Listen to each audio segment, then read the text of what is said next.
ምን ነው አንተ የእናቴን ጡት እንደጠባ እንደ ወንድሜ በሆንህ ከዚያም ውጭ ባገኘህ እስምህ ነበር። ታዲያ ማንም ባልናቀኝ። እኔም ወደ አስተማረችኝ ወደ እናቴም ቤት እጅህን ይዤ በወሰድኩህ ነበር።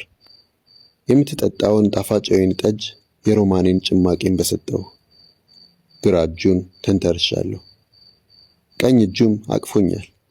እናንተ የኢየሩሳሌም ቆነጃጅት ራሱ እስኪፈልግ ድረስ ፍቅርን እንዳታስነሱት ወይም እንዳትቀሰቅሱት እማጠናቸዋለሁ።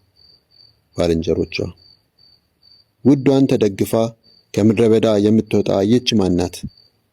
ሙሽራይቱ ከእንኮይ ዛፍ ስር አስነሳው፣ በዚያ እናትህ ጸነሰችህ፣ በዚያም ታምጥ የነበረችውን አንተን ወለደችህ። በልብህ እንዳለ በክንድህም እንደምትይዘው ማኅተም አስቀምጠኝ። ፍቅር እንደ ሞት የበረታች ቅናቷም እንደ መቃብር ጨካኝ ናትና እንደሚንቦገቦግ እሳት እንደ ኃይለኛም ነበልባል ትነዳለች። የውሃ ብዛት ፍቅርን ሊያጠፋ አይችልም፣ ፈሳሾችም አያሰጥሞትም። ሰው የቤቱን ሀብት ሁሉ ስለ ፍቅር ቢሰጥ ፈጽሞ ይናቃል። ባልንጀሮቿ ትንሽ እህት አለችን፣ ጡትም ገና አላወጣችም። ስለ እርሷ በምንጠየቅበት ቀን ምን ማድረግ እንችል ይሆን? እርሷ ቅጥር ብትሆን በላይዋ የብር መጠበቂያ ማማ እንሰራባታለን። በር ብትሆን በዝግባ እንጨት እንከልላታለን።